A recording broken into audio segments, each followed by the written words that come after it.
पहले ही सूचित किया जा चुका है कि माननीय मंत्री जी द्वारा बजट प्रस्तुत किए जाने के पश्चात इसकी प्रतियां आपको मेंबर पोर्टल के माध्यम से उपलब्ध करा दी जाएगी।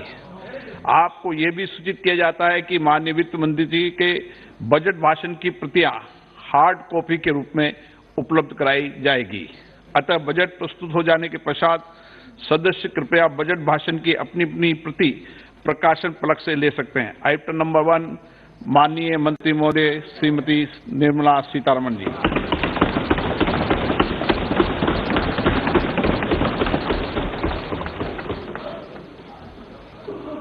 मंत्री जी आज डिजिटल बजट पढ़ रही हैं।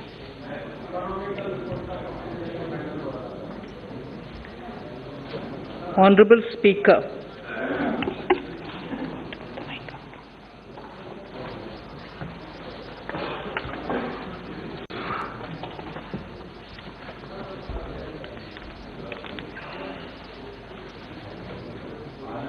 Honorable Speaker, sir, I present the budget for the year 2022-23. At the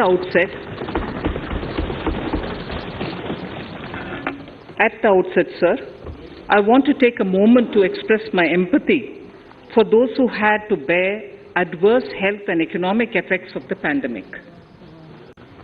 The overall sharp rebound and recovery of the economy is reflective of our country's strong resilience.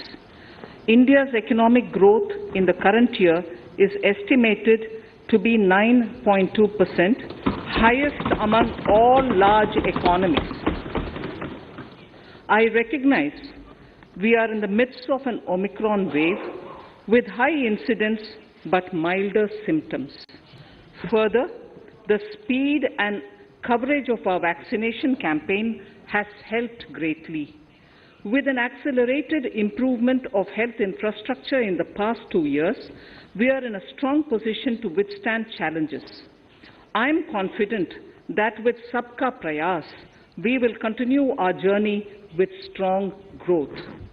Honorable Speaker, we are marking Azadi Ka Amrit Mahotsav and have entered into Amrit Kal, the 25-year-long lead up to India at 100. Honorable Prime Minister in his Independence Day address had set out the vision for India at 100. By achieving certain goals during Amrit Kal, our government aims to attain this vision.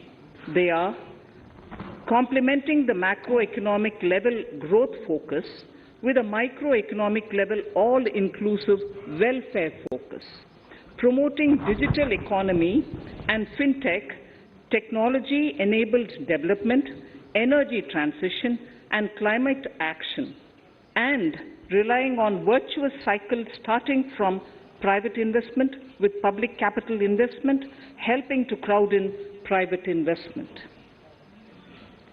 Since 2014, our government's focus has been on empowerment of citizens, especially the poor and the marginalized.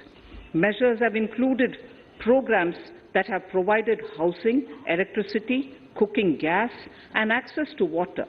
We also have programs for ensuring financial inclusion and direct benefit transfers. We are committed to strengthening the abilities of the poor to tap all opportunities. Our government constantly strives to provide the necessary ecosystem for the middle classes, a vast and wide section which is populated across various middle-income brackets, to make use of the opportunities they so desire. This budget seeks to lay the foundation and give a blueprint to steer the economy over Amrit Kal of the next 25 years, from India at 75 to India at 100. It continues to build on the vision drawn in the budget of 21-22. Its fundamental tenets, which included transparency of financial statement and fiscal position, reflect the government's intent, strengths, and challenges. This continues to guide us. The initiatives of the last year's budget have seen significant progress and have been provided with adequate allocations in this budget as well. The strengthening of health infrastructure speedy implementation of the vaccination program, and the nationwide resilient response to the current wave of the pandemic are evident for all. The productivity-linked incentive in 14 sectors for achieving the vision of Atmanirbhar Bharat has received excellent response, with potential to create 60 lakh new jobs and an additional production of 30 lakh crore during next 5 years. Towards implementation of the new public sector enterprise policy, the strategic transfer of ownership of Air India has been completed. The strategic partner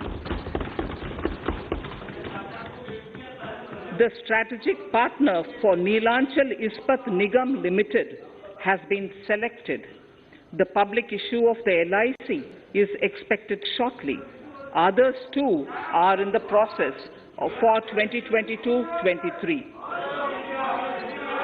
please know, National Bank आपको for पर्याप्त मौका, पर्याप्त अवसर मिलेगा। बेटे बेटे टिप्पणी मत कीजिए। the National Bank for Infrastructure Development and National Asset Reconstruction Company have commenced their activities. Honorable Speaker, sir, Budget 2021-22 had provided a sharp increase in provision for public investment or capital expenditure. Throughout the year, with the Honorable Prime Minister guiding the implementation, our economic recovery is continuing to benefit from the multiplier effect.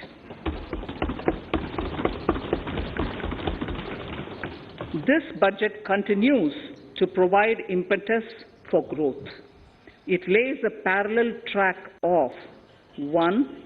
A blueprint for the Amrit Kal, which is futuristic and inclusive. This will directly benefit our youth, women, farmers, the scheduled castes, and the scheduled tribes. And number 2, big private public investment. Number 2, big public investment for modern infrastructure, readying for India at 100. This shall be guided by PM Gati Shakti and be benefited by the synergy of multimodal approach. Moving forward on this parallel track, we lay the following 4 priorities: PM Gati Shakti, inclusive development, productivity enhancement and investment, sunrise opportunities, energy transition, and climate action, and 4, financing of investments.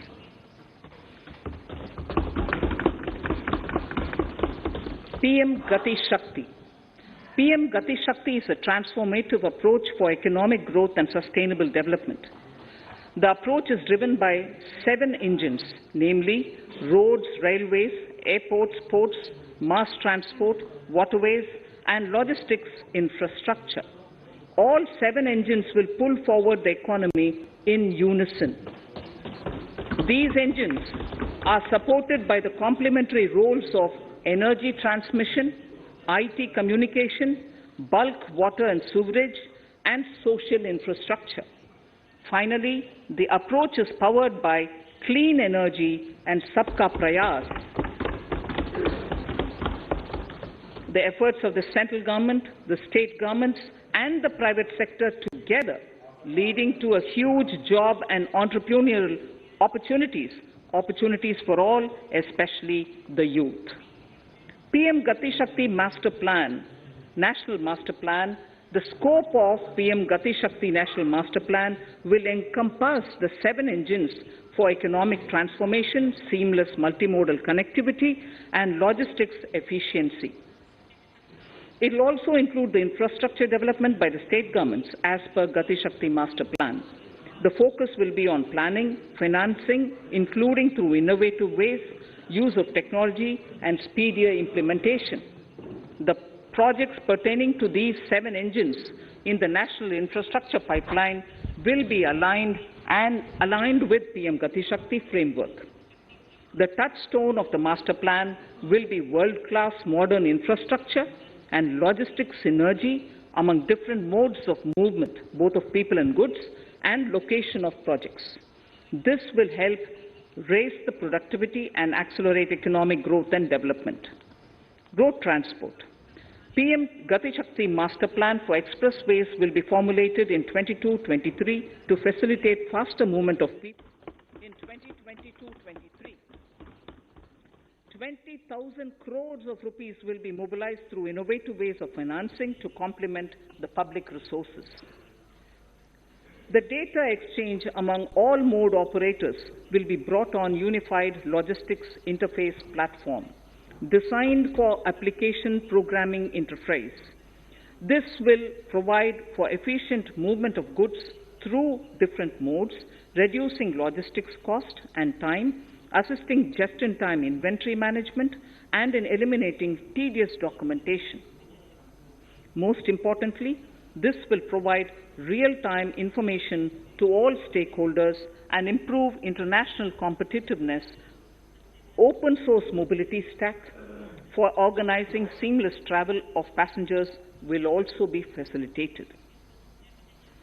Contracts for implementation of multimodal logistic parks at 4 locations through PPP mode will be awarded in 22-23. Railways will develop new products and efficient logistics services for small farmers and small and medium enterprises, besides taking the lead in integration of postal and railways network to provide seamless solutions for movement of parcels. One station, one product concept will be popularized to help local businesses and supply chains. As a part of Atmanirbhar Bharat, 2,000 kilometers of network will be brought under Kavach, the indigenous world-class technology for safety and capacity augmentation in 2022-23. 400 new generation Vande Bharat trains will better energy efficiency and passenger riding experience will be developed and manufactured during the next 3 years. 100 PM Gati Shakti cargo terminals for multimodal logistics facilities will be developed during the next 3 years. Innovative ways of financing and faster implementation will be encouraged for building metro systems of appropriate type at scale. Multimodal connectivity between mass urban transport and railway stations will be facilitated on priority. Design of metro systems, including civil structures, will be reoriented and standardized for Indian conditions and needs. Parvat Mala. As a preferred ecologically sustainable alternative to conventional roads in difficult hilly areas, National Ropeways Development Program will be taken up on PPP mode. The aim is to improve connectivity and convenience for commuters, besides promoting tourism. This may also cover congested urban areas where conventional mass transit system is not feasible. Contracts for 8 such ropeway projects for a length of 60 kilometers will be awarded in 22-23.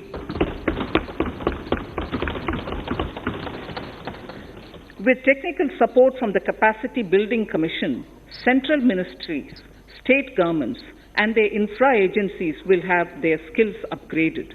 This will ramp up capacity in planning, design, financing, including innovative ways, and implementation management of the PM Gati Shakti infrastructure projects. Inclusive development, our second priority. Agriculture.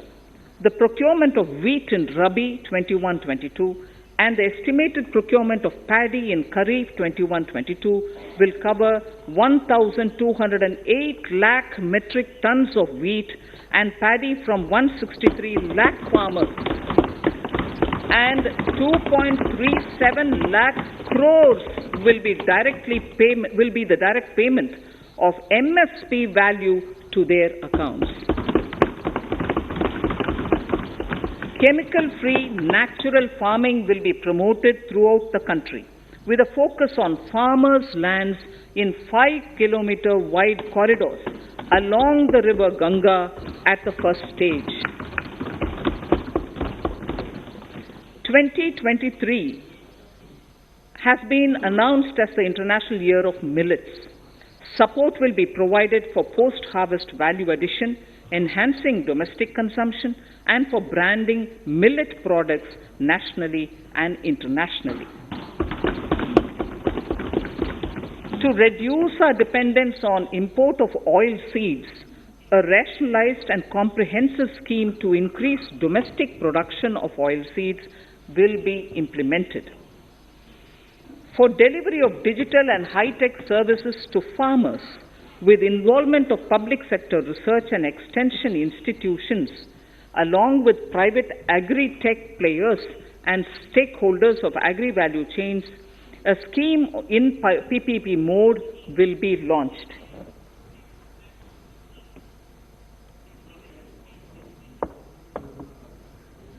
Use of Kisan drones will be promoted for crop assessment, digitization of land records, spraying of insecticides and nutrients.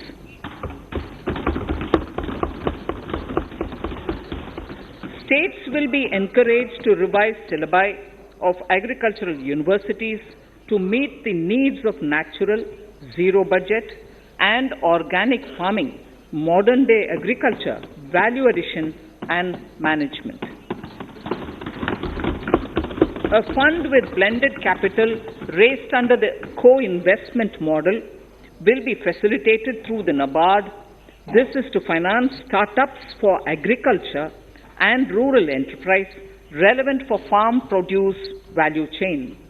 The activities of these startups will include inter alia, support for FPOs, machinery for farmers on rental basis at farm level, and technology including IT-based support.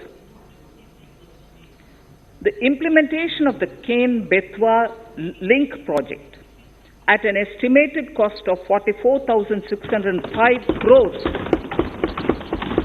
will be taken up.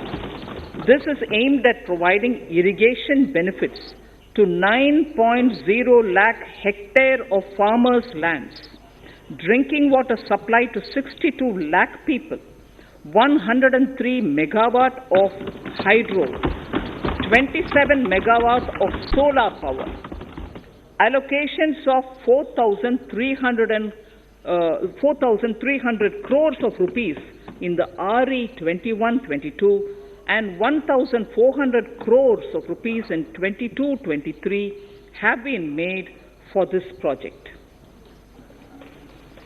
Honorable Speaker, sir, draft DPRs for 5 river links, namely Daman-Ganga Pinjal, Par-Tapi Nirmala, Godavari Krishna, Krishna Pennar, and Pennar Kaveri have been finalized. Once a consensus is reached among the beneficiary states, the Centre will provide support for their implementation. For farmers to adopt suitable varieties of fruits and vegetables and to use appropriate production and harvesting techniques, our government will provide a comprehensive package with participation of state governments. MSMEs, Udyam, eShram, NCS and ASEEM portals will be interlinked. Their scope will be widened. They will now perform as portals with live organic databases, providing G2C, B2C, and B2B services. These services will relate to credit facilitation, skilling, and recruitment with an aim to further formalize the economy and enhance entrepreneurial opportunities for all. Emergency Credit Line Guarantee Scheme has provided the much needed additional credit to more than 130 lakh MSMEs. This has helped them mitigate the adverse impact of the pandemic. The hospitality and related services, especially those by micro and small enterprises, are yet to regain their pre-pandemic level of business. Considering these aspects, the ECLGS will be extended up to March 2023, and its guarantee cover will be expanded by 50,000 crores of rupees to total cover of 5 lakh crores.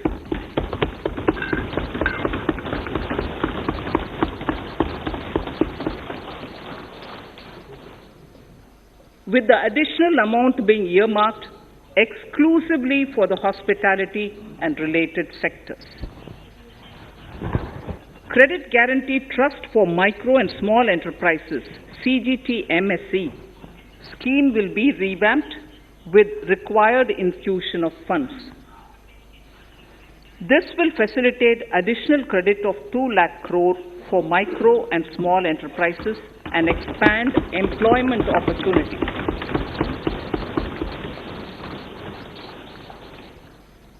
Raising and Accelerating MSME Performance, RAMP, program with outlay of 6,000 crore over 5 years will be rolled out.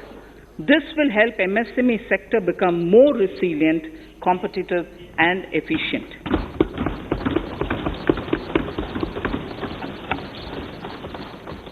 Skilling programs and partnership with the industry will be reoriented to promote continuous skilling avenues, sustainability, and employability. The National Skill Qualification Framework will be aligned with dynamic industry needs. Digital ecosystem for skilling and livelihood, the Desh Stack e-portal, will be launched. This aims to empower citizens to skill, reskill, or upskill through online training. It will also provide API-based trusted skill credentials, payment and discovery layers to find relevant jobs and entrepreneurial opportunities. Startups will be promoted to facilitate Drone Shakti through varied applications and for drone as a service. In select ITIs in all states, the required courses for skilling will be started. Due to the pandemic-induced closure of schools, our children, particularly in the rural areas and those from scheduled castes and scheduled tribes and other weaker sections, have lost almost 2 years of formal education. Mostly, these are children in government schools. We recognize the need to impart supplementary teaching and to build a resilient mechanism for education delivery. For this purpose, One Class, One TV channel program of PM E-Vidya will be expanded from 12 to 200 TV channels. This will enable all states to provide supplementary education in regional languages for classes 1 to 12.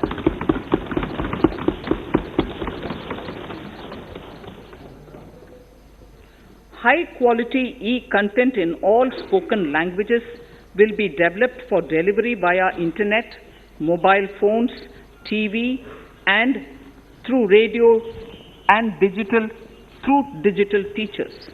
A competitive mechanism for development of quality e-content by the teachers will be set up to empower and equip them with digital tools of teaching and facilitate better learning outcomes. A digital university will be established to provide access to students across the country for world-class quality universal education with personalized learning experience at their doorsteps. This will be made available in different Indian languages and ICT formats. The university will be built on a networked hub and spoke model, with the hub building cutting-edge ICT expertise. The best public universities and institutions in the country will collaborate as a network of hub and spoke. An open platform for the national digital health ecosystem will be rolled out. It will consist of digital registries of health providers and health facilities, unique health identity, consent framework, and universal access to health facilities. The pandemic has accentuated mental health problems in people of all ages.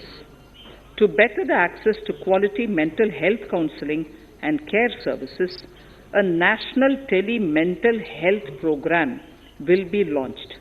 This will include a network of 23 Tele mental health centers of excellence, with NIMHANS being the nodal center, and International Institute of Information Technology, Bangalore, IIIT Bangalore, providing technology support. Recognizing the importance of Nari Shakti as a harbinger of our bright future and for women-led development, during the Amrit Kal, our government has comprehensively revamped the schemes of the Ministry of Women and Child Development.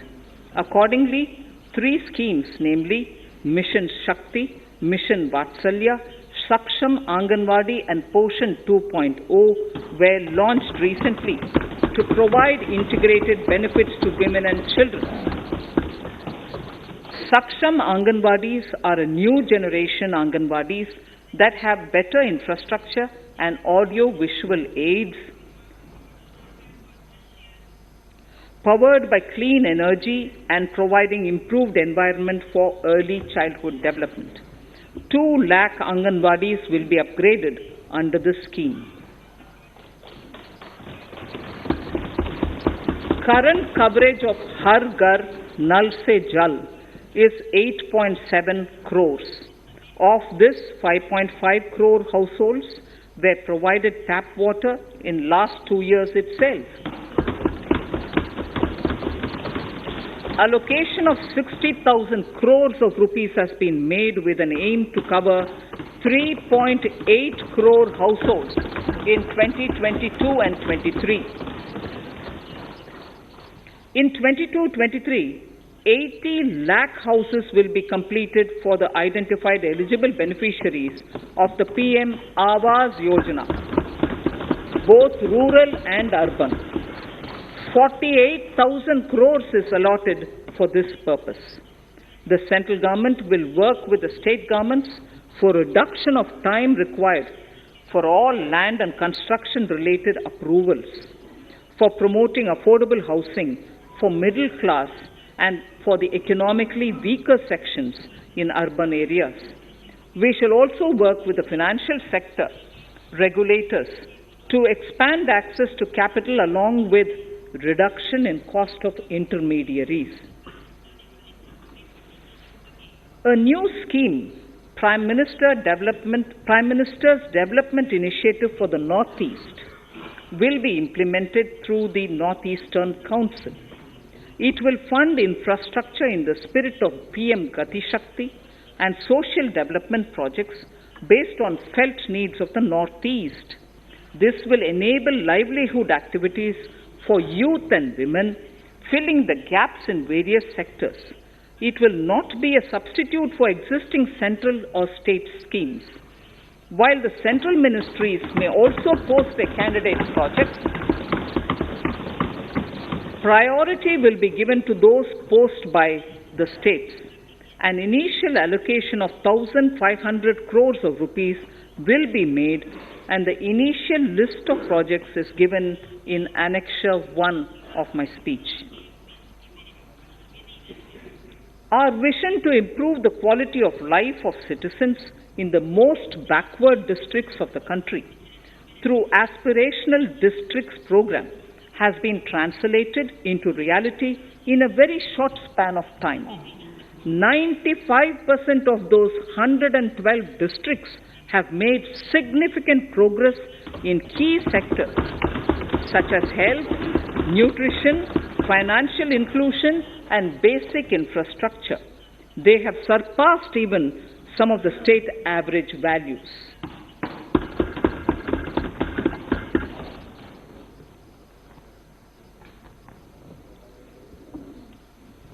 However, in those districts, some blocks continue to lag. In 22-23, the program will focus on such blocks in those districts. Border villages with sparse population, limited connectivity and infrastructure often get left out from the development gains. Such villages on the northern border will be covered under a new Vibrant Villages program. The activities will include construction of village infrastructure, housing, tourist centers, road connectivity, provisioning of decentralized renewable energy, direct-to-home access for Doordarshan and educational channels, and support for their livelihood generation. Additional funding for these activities will be provided. Existing schemes will be converged. We will define their outcomes and monitor them on a constant basis.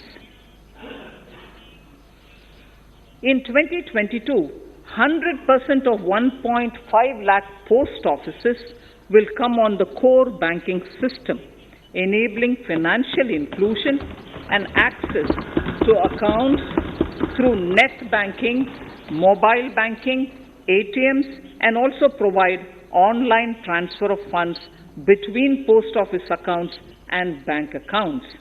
This will be helpful especially for farmers and senior citizens in rural areas, enabling interoperability and financial inclusion.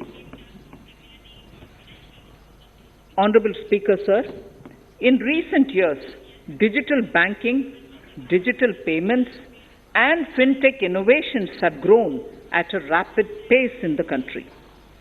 Government is continuously encouraging these sectors to ensure that the benefits of digital banking reach every nook and corner of the country in a consumer-friendly manner.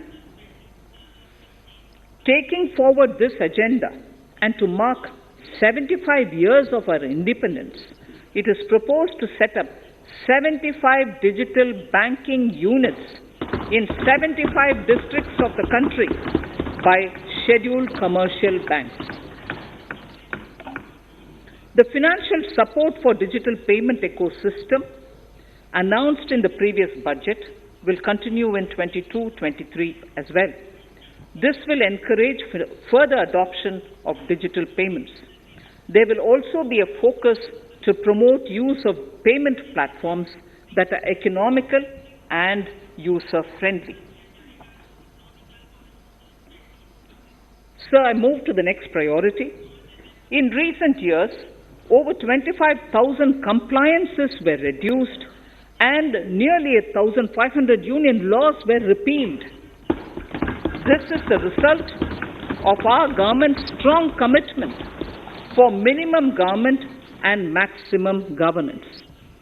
1,486 union laws were repealed. Our trust in the public and ease of doing business is what is highlighted here, sir.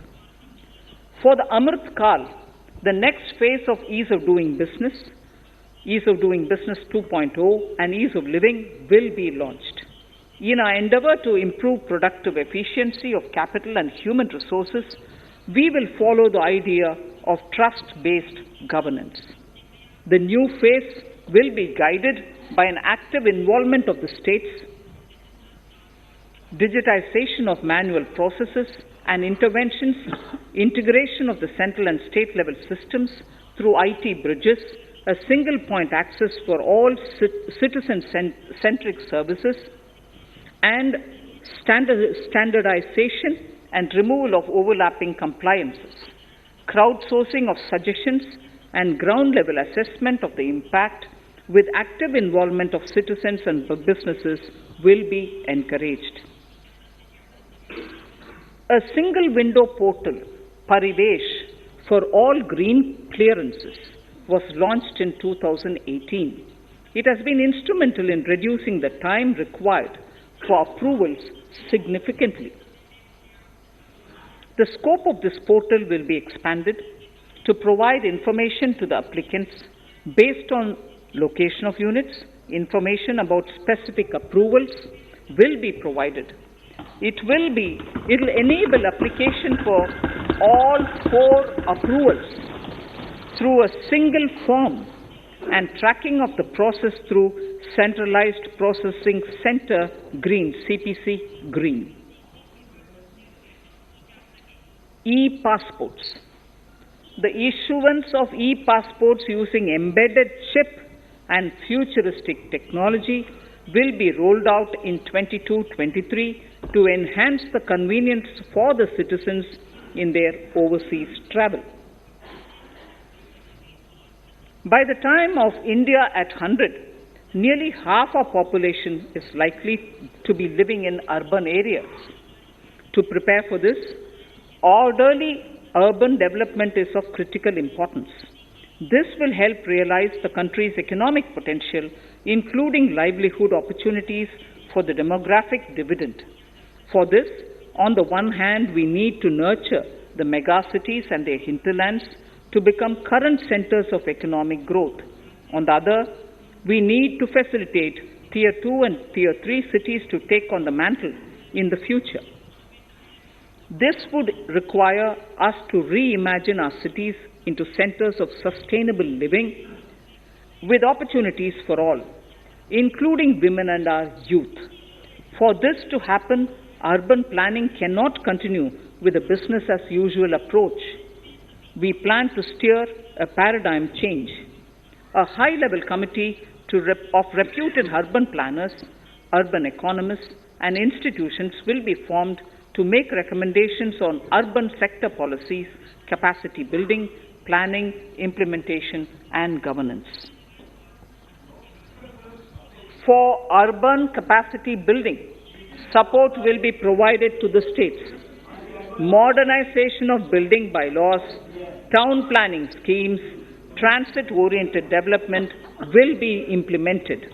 This will facilitate reforms for people to live and work closer to the mass transit systems. The central government's financial support for mass transit projects and Amrit scheme will be leveraged for formulation of action plans and their implementation for facilitating the TOD and TPS by the states. For developing India-specific knowledge in urban planning and design, and to deliver certified training in these areas, up to 5 existing academic institutions in different regions will be designated as centers of excellence. These centers will be provided endowment fund of 250 crore each. In addition, the AICTE will take the lead to improve syllabi, quality and access of urban planning courses in other institutions. We will promote a shift to use of public transport in urban areas. This will be complemented by clean tech and governance solutions, special mobility zones with zero fossil fuel policy and EV vehicles. Battery swapping policy. Considering the constraint of space in urban areas, for setting up charging stations at scale, a battery swapping policy will be brought out and interoperability standards will be formulated.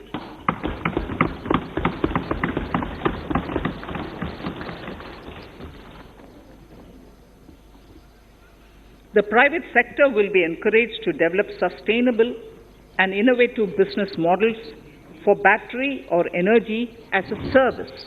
This will improve efficiency in the EV ecosystem. Efficient use of land resources is a strong imperative.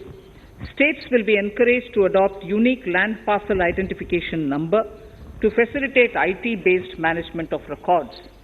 The facility for transliteration of land records across any of the Schedule 8 languages will also be rolled out.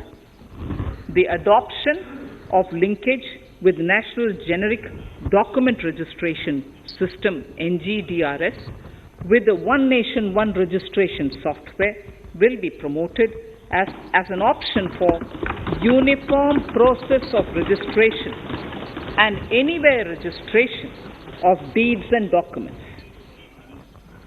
Necessary amendments in the Code IBC will be carried out to enhance the efficiency of the resolution process and facilitate cross-border insolvency resolution.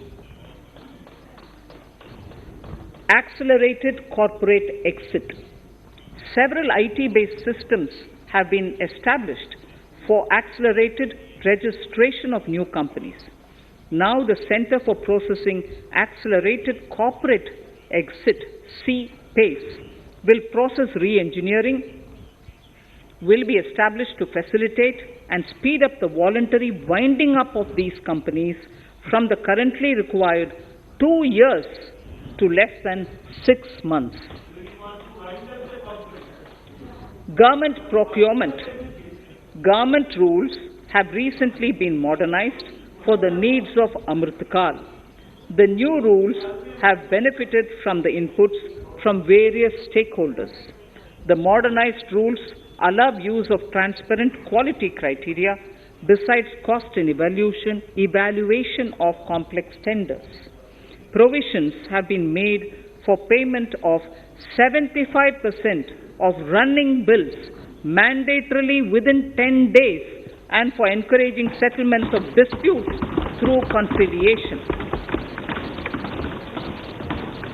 As a further step to enhance transparency and to reduce delays in payments, a completely paperless, end-to-end online e-bill system will be launched for use by all central ministries for their procurements. The system will enable the suppliers and contractors to submit online their digitally signed bills and claims and track their status from anywhere. To reduce indirect cost for suppliers and work contractors, the use of surety bonds as a substitute for bank guarantee will be made acceptable in government procurements. Business such as gold imports may also find this useful. IRDAI, insurance regulator, has given the framework for issue of surety bonds by insurance companies. AVGC Promotion Task Force. The animation, visual effects, gaming and comic, the AVGC sector, offers immense potential to employ youth. An AVGC Promotion Task Force with all stakeholders will be set up to recommend ways to realize this and build domestic capacity for serving our markets and the global demand. Telecom sector. Telecommunications in general and 5G technology in particular can enable growth and offer job opportunities. Required spectrum auctions will be conducted in 2022 to facilitate rollout of 5G mobile services within 2022-23 by private telecom providers. A scheme for design-led manufacturing will be launched to build a strong ecosystem for 5G as part of the production-linked incentive scheme.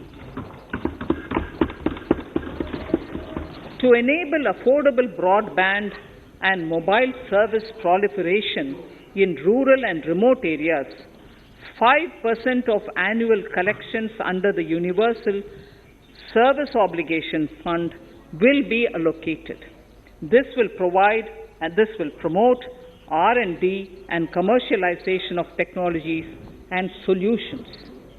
Our vision is that all villages and their residents should have the same access to e-services, communication facilities, and digital resources as urban areas and their residents. The contracts for laying optical fiber in all villages, including remote areas, will be awarded under the BharatNet project through PPP in 22 and 23. Completion is expected in 2025. Measures will be taken to enable better and more efficient use of the optical fiber. Export promotion.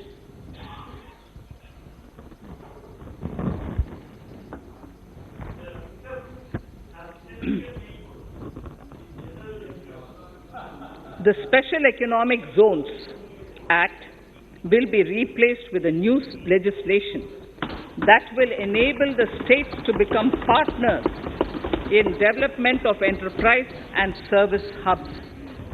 This will cover all large existing and new industrial enclaves to optimally utilize available infrastructure and enhance competitiveness of exports. Atmanirbharta in defense.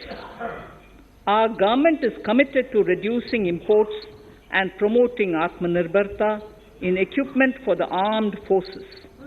68% of the capital procurement budget will be earmarked for domestic industry in 22-23, up from 58% in 21-22. Defense R&D will be opened up for industry, startups, and academia, with 25% of defense R&D budget earmarked. Private industry will be encouraged to take up design and development of military platforms and equipment in collaboration with DRDO and other organizations through SPV model. An independent nodal umbrella body will be set up for meeting wide-ranging testing and certification requirements. Artificial intelligence, geospatial systems and drones, semiconductor and its ecosystem, space economy, genomics and pharmaceuticals, green energy and clean mobility systems have immense potential to assist sustainable development at scale and modernize the country. They provide employment opportunities for our youth and make Indian industry more efficient and competitive. Supportive policies, light touch regulations, facilitative actions to build domestic capacities and promotion of research and development will guide the government's approach. For R&D in the sunrise opportunities, in addition to efforts of collaboration among academia, industry and public institutions, government contribution will be provided. Energy transition and climate change. The risks of climate change are the strongest negative externalities that affect India and other countries. As Honorable Prime Minister said at the COP26 summit in Glasgow last November, and I quote, "What is needed today is mindful and deliberate utilization instead of mindless, destructive consumption," unquote. The low carbon development strategy, as enunciated in the Panchamrit that he announced is an important reflection of our government's strong commitment towards sustainable development.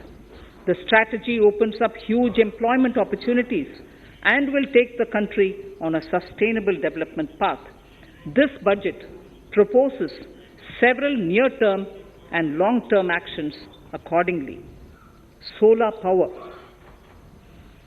To facilitate domestic manufacturing for the ambitious goal of 280 gigawatts of installed solar capacity by 2030, an additional allocation of 19,500 crores for PLI, production linked incentive, for manufacturing of high-efficiency modules with priority to fully integrate manufacturing units from polysilicon to solar PV modules will be made.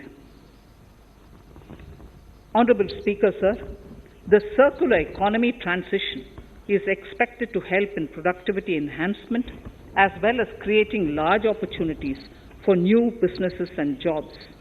The action plans for 10 sectors such as electronic waste, end-of-life vehicles, used oil waste, toxic and hazardous industrial waste are already ready.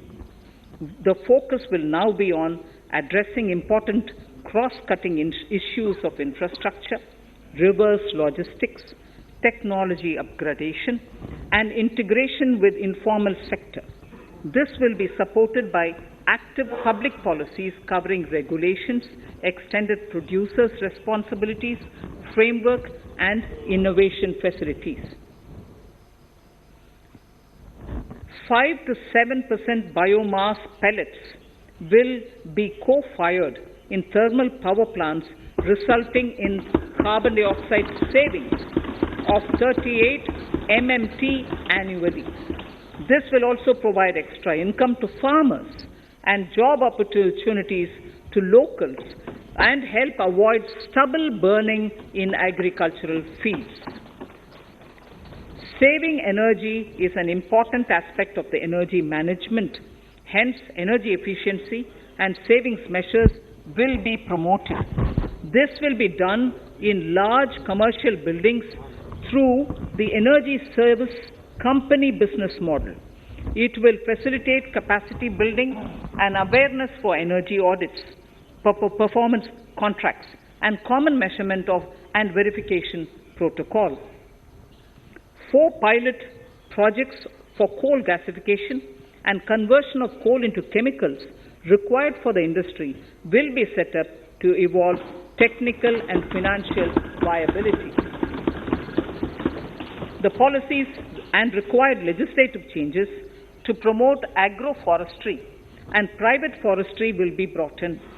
In addition, financial support will be provided to farmers belonging to scheduled castes and scheduled tribes who want to take up agroforestry. Honorable Speaker, I now move to the 4th priority, financing of investments.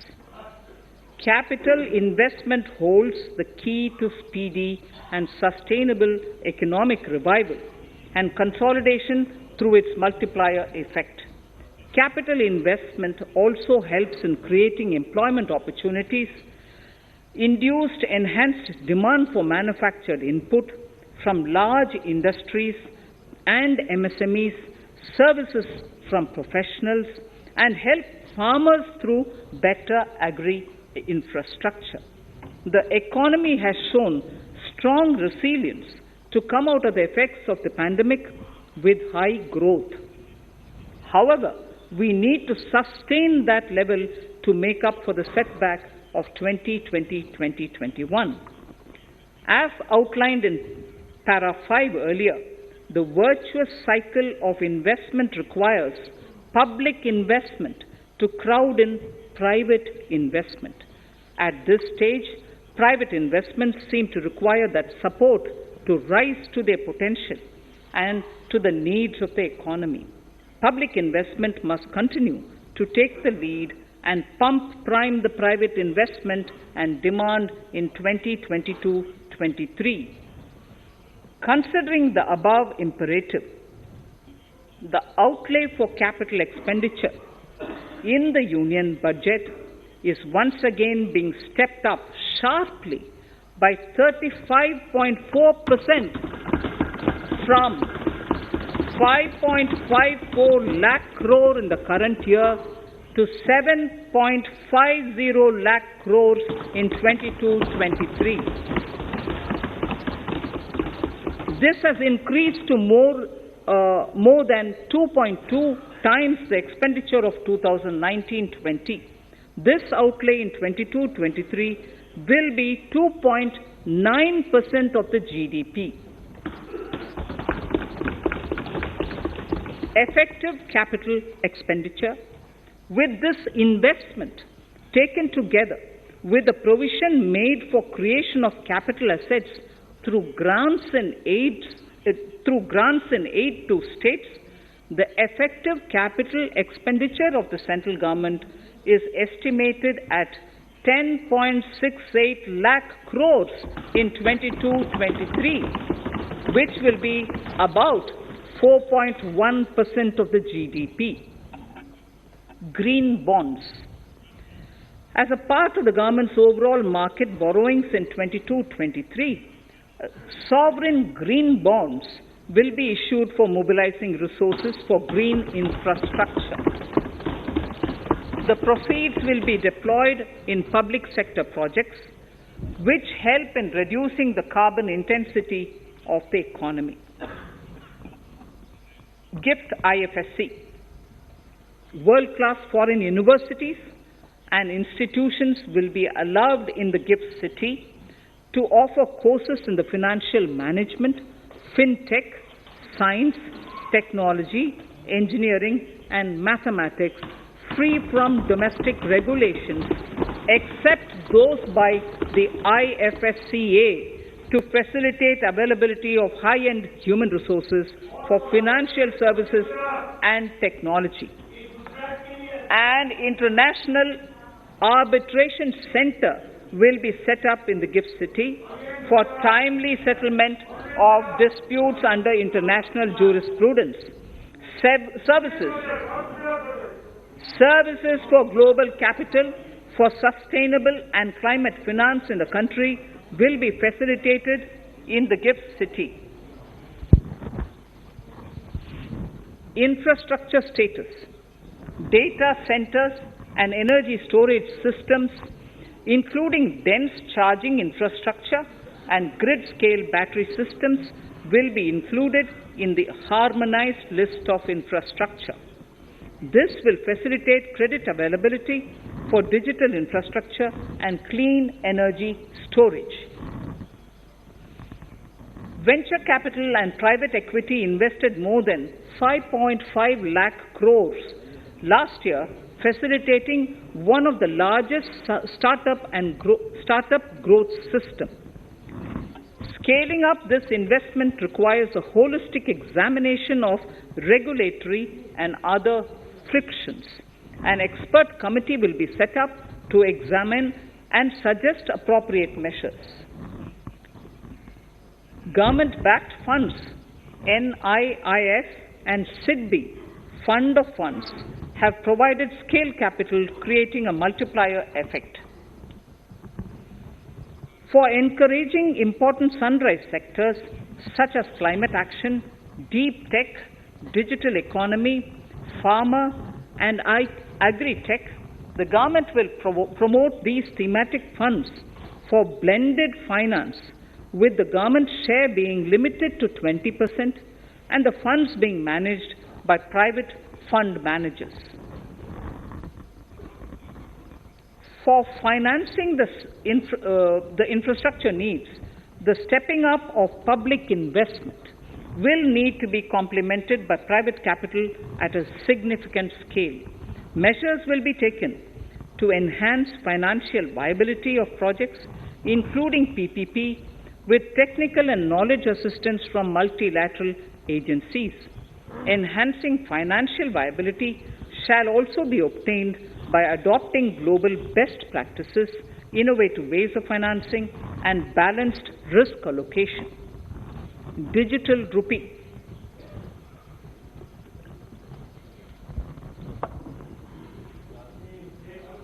Introduction of a central bank digital currency will give a big boost to digital economy. Digital currency will also lead to a more efficient and cheaper currency management system. It is therefore proposed to introduce digital rupee using blockchain and other technologies to be issued by the Reserve Bank of India starting 2022 and 23. Financial assistance to states for capital investment. Reflecting the true spirit of cooperative federalism, the central government is committed to bolstering the hands of the states in enhancing their capital investment towards creating productive assets and generating remunerative employment. The scheme for financial assistance to states for capital investment has been extremely well received by the states.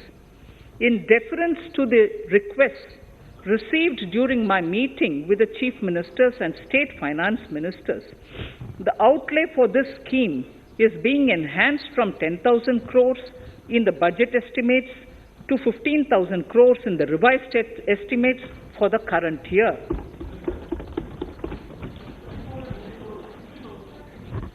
For 22-23,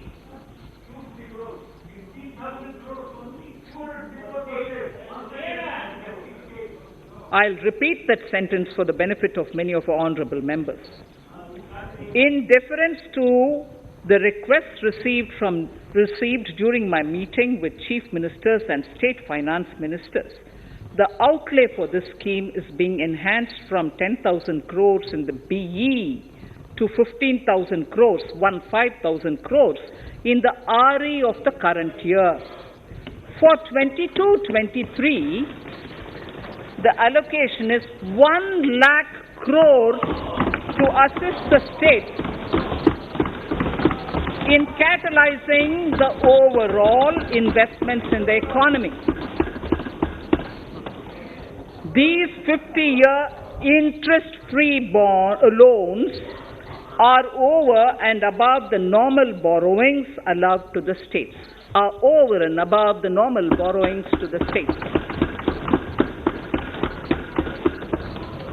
This allocation will be used for PM Gati Shakti related and other productive capital investments of the states.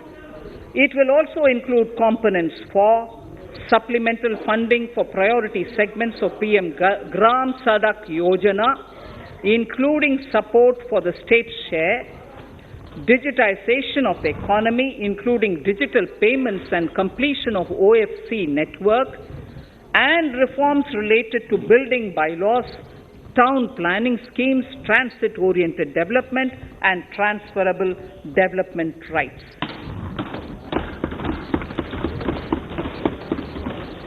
In 22-23, in accordance with the recommendations of the 15th Finance Commission, the states will be allowed a fiscal deficit of 4% of the GSDP, of which 0.5% will be tied to power sector reforms, for which the conditions have already been communicated in 21-22. Fiscal management.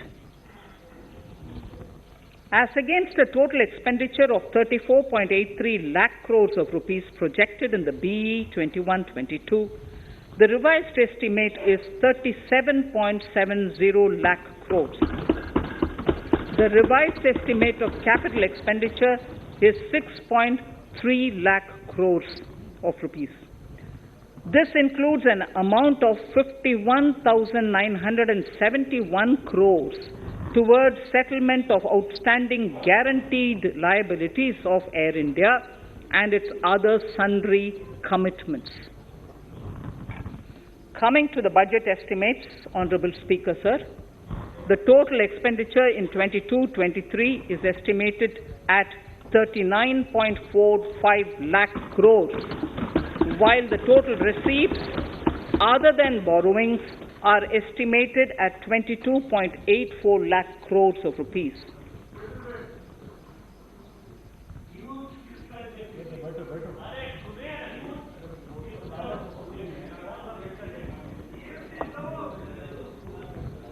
The revised fiscal deficit, Honourable Speaker, in the current year is estimated at 6.9% of the GDP, as against 6.8% projected in the budget estimates. The fiscal deficit is in 22-23 is estimated at 6.4% of the GDP, which is consistent with the broad path of the fiscal consolidation announced by me last year to reach a fiscal deficit level below 4.5% by 25-26. While setting the fiscal deficit level in 22-23, I am conscious of the need to nurture growth through public investment to become stronger and sustainable. I will now move to part B of my speech.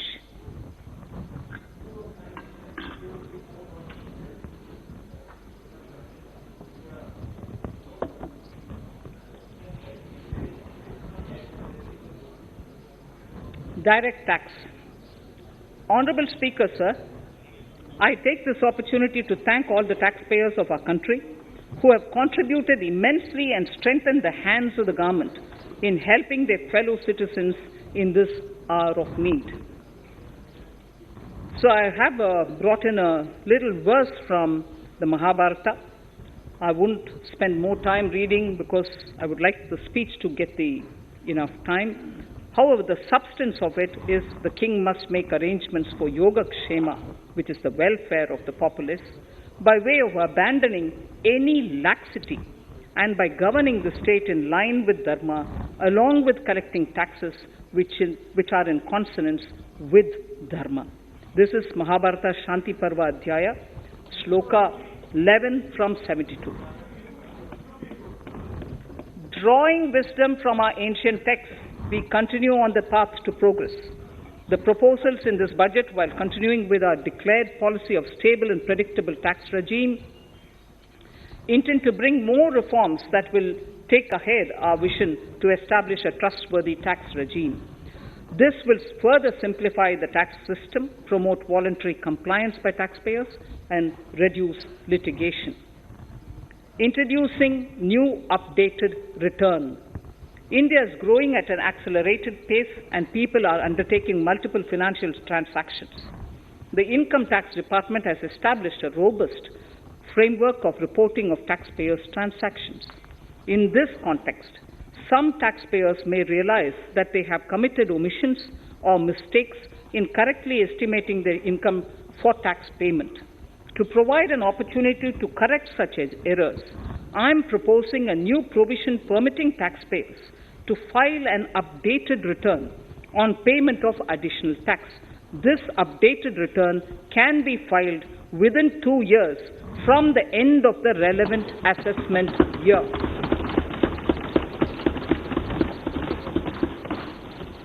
Honorable Speaker, sir, presently, if the department finds out that some income has been missed out by an assessee, it goes through a lengthy process of adjudication.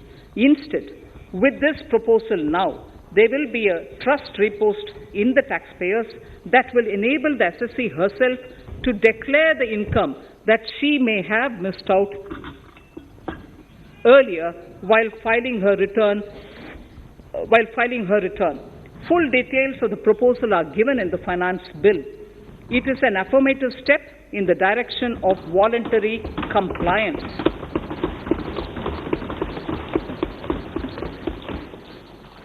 Reduced alternative minimum tax rate and surcharge for cooperatives.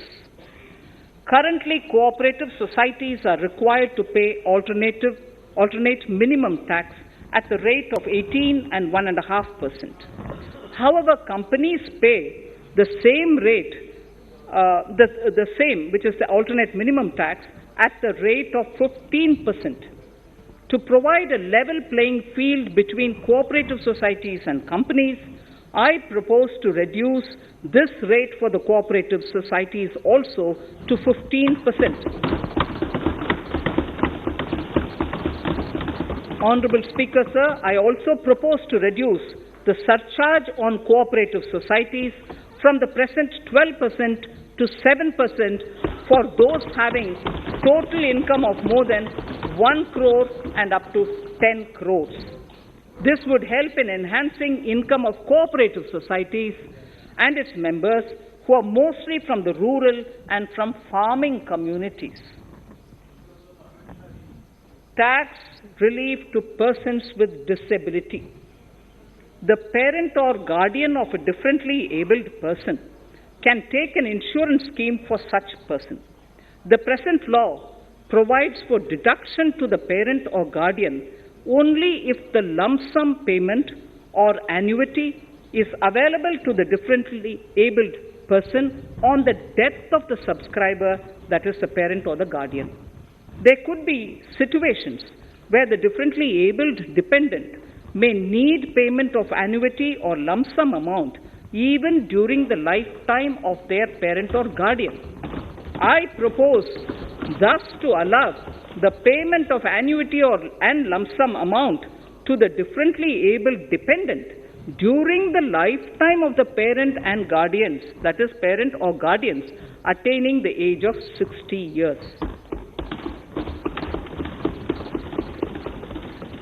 Parity between employees of the state and central governments. At present, the central government contributes 14% of the salary of its employee to the National Pension System, NPS, Tier 1. This is allowed as a deduction in computing the income of the employee. However, such deduction is allowed only to the extent of 10% of the salary in case of employees of the state governments. To provide equal treatment to both central and state government employees, I propose to increase the tax deduction limit from 10% to 14% on employers' contribution to the MPS account of state government employees as well. This would help in enhancing the social security benefits of the state government employees and bring them at par with central government employees. Incentives for startups. Startups have emerged as drivers of growth for our economy. Over the past few years, the country has seen a manifold increase in successful startups. Eligible startups established before 31/3/2022 had been provided a tax incentive for 3 consecutive years out of the 10 years from incorporation. In view of the COVID pandemic, I propose to extend the period of incorporation of the eligible startup by 1 more year, that is, up to 31/3/2023, for providing such tax incentives.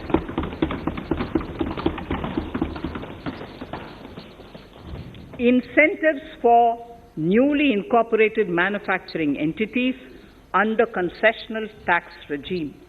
In an effort to establish a global competitive business environment for certain domestic companies, a concessional tax regime of 15% was introduced by our government for newly incorporated domestic manufacturing companies. I propose to extend the last date for commencement of manufacturing or production under Section 115B AB by 1 more year, that is from 31st March 2023 to 31st March 2024.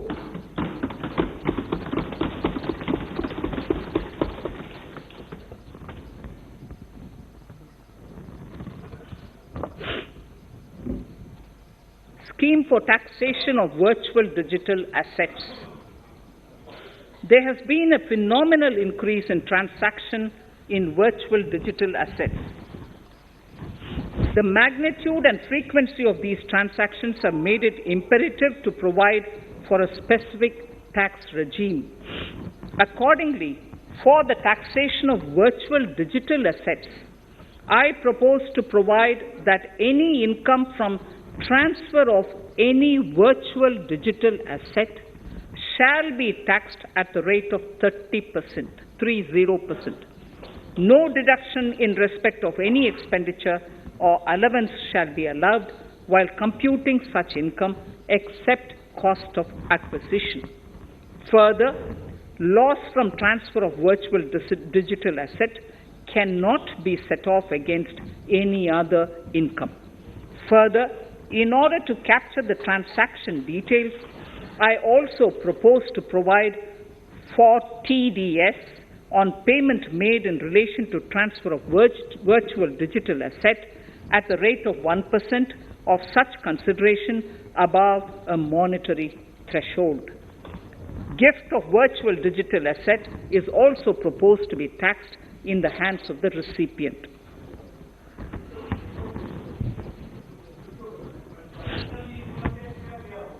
Litigation management to avoid repetitive appeals by the department. It has been observed that a lot of time and resources are consumed in filing of appeals which involve identical issues. Taking forward our policy of sound litigation management, I propose to provide that if a question of law in the case of an assessee is identical to a question of law which is pending in the appeal before a jurisdictional High Court or Supreme Court, in any case, the filing of further appeal in the case of this assessee by the department shall be deferred till such a question of law is decided by the jurisdictional High Court or the Supreme Court. This will greatly help in reducing the repeated litigation between taxpayer and the department. Taking forward our efforts to further promote the IFSC, I hereby propose to provide that income of a non-resident from offshore derivative instruments or over-the-counter derivatives issued by an offshore banking unit, income from royalty and interest on account of lease of ship, and income received from portfolio management services in IFSC shall be exempt from tax subject to specified conditions. Rationalization of surcharge. In the globalized business world, there are several work contracts whose terms and conditions mandatorily require formation of a consortium. The members in the consortium are generally companies. In such cases, the income of these AOPs has to suffer a graded surcharge up to 37%, which is a lot more than surcharge on the individual companies. Accordingly, I propose to cap the surcharge of these AOPs at 15%, 15%. Further, the long-term capital gains on listed equity shares, units, etc., are liable to maximum surcharge of 15%, while other long-term capital gains are subjected to a graded surcharge which goes up to 37%. I propose to cap the surcharge on long-term capital gains arising on transfer of any type of assets at 15%. This step will give a boost to startup community, and along with my proposal on the extended tax benefits to manufacturing companies and startups, reaffirms our commitment to Atmanirbhar Bharat. Clarification in relation to health and education cess as business expenditure. The income tax is not an allowable expenditure for computation of business income. This includes tax as well as surcharges. The health and education cess is imposed as an additional surcharge on the taxpayer for funding specific government welfare programs. However, some courts have allowed health and education cess as business expenditure, which is against the legislative intent. To reiterate the legislative intent, I propose to clarify that any surcharge or cess on income and profits is not allowable as business expenditure. Deterrence against tax evasion. Honorable Speaker, sir, presently there is ambiguity regarding set-off of brought forward loss against undisclosed income detected in search operations. It has been observed that in many cases where undisclosed income or suppression of sales, etc., is detected, payment of tax is avoided by setting off of losses. In order to bring certainty and to increase deterrence among tax evaders, I propose to provide that no set-off of any loss shall be allowed against undisclosed income detected during search and survey operations.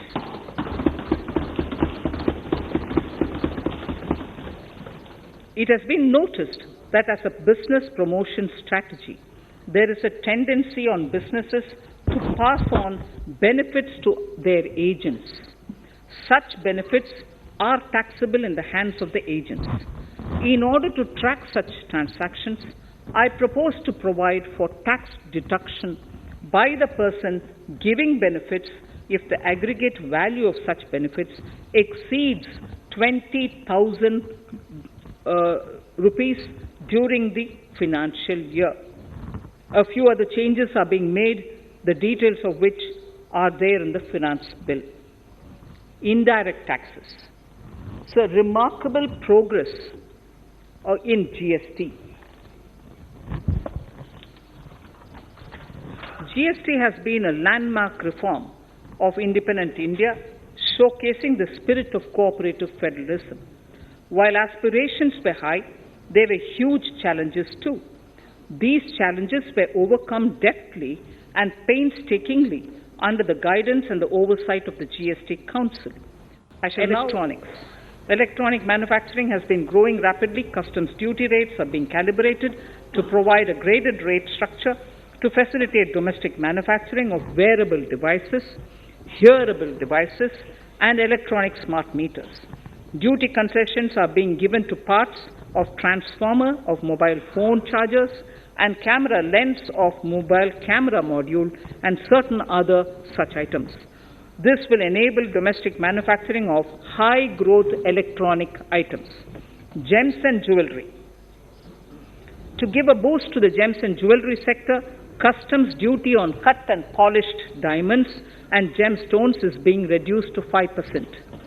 Simply sawn diamond would attract nil customs duty. To facilitate export of jewelry through e-commerce, a simplified regulatory framework shall be implemented by June this year. To disincentivize import of undervalued imitation jewelry, the customs duty on imitation jewelry is being prescribed in a manner that a duty of at least 400 rupees per kg is paid on its import. Customs duty on certain critical chemicals, namely methanol, acetic acid, and heavy feedstocks for petroleum refining are being reduced, while duty is being raised on sodium cyanide, for which adequate capacity in the domestic arena exists. These changes will help in enhancing domestic value addition. MSMEs. Duty on umbrellas is being raised to 20%. Exemption to parts of umbrellas is being withdrawn. Exemption is also being rationalized on implements and tools for agricultural sector which are manufactured in India. Customs duty exemption given to steel scrap last year is being extended for another year to provide relief to MSME secondary steel producers. Certain anti-dumping and CVD on stainless steel and coated steel flat products, bars of alloy steel and high-speed steel are being revoked in larger public interest considering prevailing high prices of metals. To incentivize exports, exemptions are being provided on items such as embellishment, trimmings, fasteners, buttons, zipper, lining material, specified leather, furniture fittings, and packaging boxes that may be needed by bona fide exporters of handicrafts, textiles, leather garments, leather footwear, and other goods. Honorable Speaker, sir, duty is being reduced on certain inputs required for shrimp aquaculture so as to promote its exports. Tariff measure to encourage blending of fuel. Blending of fuel is a priority for this government. To encourage the efforts for blending of fuel, unblended fuel shall attract an additional differential excise duty of rupees 2 per litre from first day of October 22. A few other changes are being made in duty rates, customs, tariff and customs law, the details of which are there in the finance bill. Mr. Speaker, sir, with these words, I commend the budget to this august House. Thank you. Item number 2, Srimati Nirmala Sitharaman ji.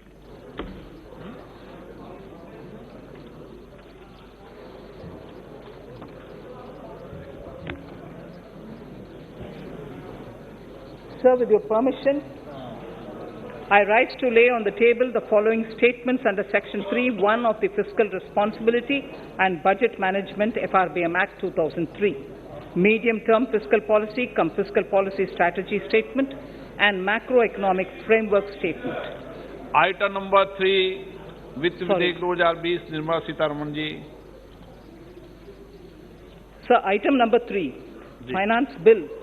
Sir, with your permission, I rise to move for leave to introduce the Finance Bill 2022. प्रश्न ये कि वित्त विधेयक को पुनर्स्थापित करने की अनुमति प्रदान की जाए। जो सदस्य इसके पक्ष में हाँ कहें, जो सदस्य विरोध में ना कहें। मेरे विचार में निर्णय हाँ वालों के पक्ष में, हाँ वालों के पक्ष में। माननीय मंत्री जी, वित्त विधेयक को पुनर्स्थापित